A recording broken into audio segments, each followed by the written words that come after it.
Eli Mercer had spent years trusting time more than people. Time was precise, measurable, obedient, unlike everything else in his life. That was why his job at Halcyon Metrics suited him. He didn't chase stories or criminals, he chased inconsistencies. One Tuesday, while reviewing archived surveillance data, he noticed something that should have been impossible. A clean video feed from a corporate corridor simply skipped forward exactly 60 seconds. No distortion. No lag. No corruption warning. Just a seamless jump that the system insisted had never happened. At first, Eli assumed it was a rendering error. But the deeper he checked, the worse it became. Multiple systems across unrelated networks showed the same exact pattern: 1 minute gone, always precise, always invisible to automated diagnostics. The absence was too perfect to be accidental. And when something is that precise, it stops feeling like failure and starts feeling intentional. Eli didn't know it yet, but that missing minute was the first crack in something far larger than data.by morning. Eli had expanded his search beyond corporate servers. Transport logs, hospital records, security grids, everywhere he looked, the same phenomenon repeated.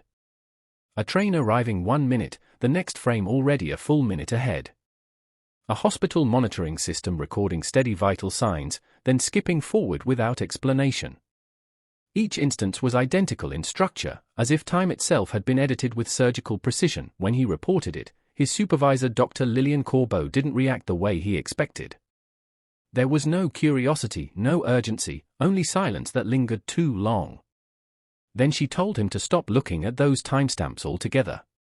Not because they were wrong, but because they were not meant to be connected. That answer didn't calm him. It did the opposite. It suggested someone else had already seen this pattern, and decided silence was safer than understanding it. That night, Eli returned to a locked workstation that had somehow already granted him access. A file waited there, unnamed except for a timestamp string that matched one of the missing minute events. Inside was not corrupted data, not logs, but a structured map of time gaps spanning across cities and systems. It showed a global pattern. The unsettling part wasn't the scale, it was the intelligence behind it. The gaps weren't random. They formed alignment points, as if something was stitching invisible coordinates across time itself. At the bottom of the file, a single line appeared that hadn't been typed by any known user. It simply read, "Observation alters structure." As Eli read it, the system clock in his room advanced exactly 60 seconds without moving any other indicator. That was the moment he understood, whatever this was, it was aware of being noticed. Mara Kessler had spent years working in satellite synchronization, ensuring global systems stayed perfectly aligned. She understood timing better than most engineers because she had to account for errors humans were never supposed to notice. When Eli reached her, she didn't ask how he found her. She already knew why. They met at an abandoned observatory where old tracking systems still hummed faintly in the background. Mara explained that she had first noticed the anomaly years ago, when certain satellites began reporting microgaps in telemetry. Not failures, erasures. Moments that behaved as if they had never occurred. Her voice stayed steady, but her words carried weight. Every attempt to study the gaps made them worse. And worse still, individuals who focused too closely began to experience their own missing time, as if awareness itself triggered correction. She looked at Eli and said quietly that he had already crossed that threshold. Because anyone who sees the pattern becomes part of it. Together, Eli and Mara cross-referenced everything they could access. The structure became clearer and more disturbing. The missing minutes were not random errors in timekeeping, they were synchronized adjustments across global systems. A hidden layer of correction running beneath reality, editing continuity where something did not align. But every time they confirmed a connection, new gaps appeared in their data. Logs they had just verified would erase themselves. Screens would refresh with altered histories. It was as if the system was reacting in real time to their understanding, adapting instantly to their awareness. Mara realized the terrifying implication before Eli said it aloud. They weren't uncovering the system. The system was responding to them uncovering it.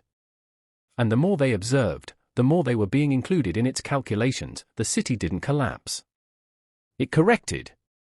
That was how Mara described it when everything began to shift. Lights flickered but did not fail. Traffic slowed but never stopped. Conversations resumed mid-sentence as if continuity had been quietly restored. But Eli noticed something wrong immediately. His watch no longer matched any external clock. Mara's devices drifted seconds out of alignment. Even their perception of time between each other was no longer identical. The world had not broken, it had separated. Multiple layers of reality now running slightly out of phase, like overlapping signals that could no longer fully sync. And at the center of it all, a final message propagated through disconnected systems, alignment complete. Mara whispered that this wasn't an ending. It was segmentation. Time was no longer shared. It was distributed. In the aftermath, nothing looked destroyed. But everything felt divided. People moved normally, unaware that continuity had fractured beneath them. Only Eli and Mara retained memory of the missing structures, the erased transitions, the silent edits hidden inside reality. They could no longer fully sync with the world. Their clocks drifted. Their records never matched external systems. Even their presence felt slightly out of phase, as if they existed between frames rather than inside them. The final realization came quietly, without warning or signal. The system wasn't correcting time. It was selecting awareness. And those who noticed the missing minutes were no longer fully inside the timeline that everyone else lived in. Eli looked at Mara and understood what remained unspoken. They hadn't discovered a glitch in time. They had been marked by it.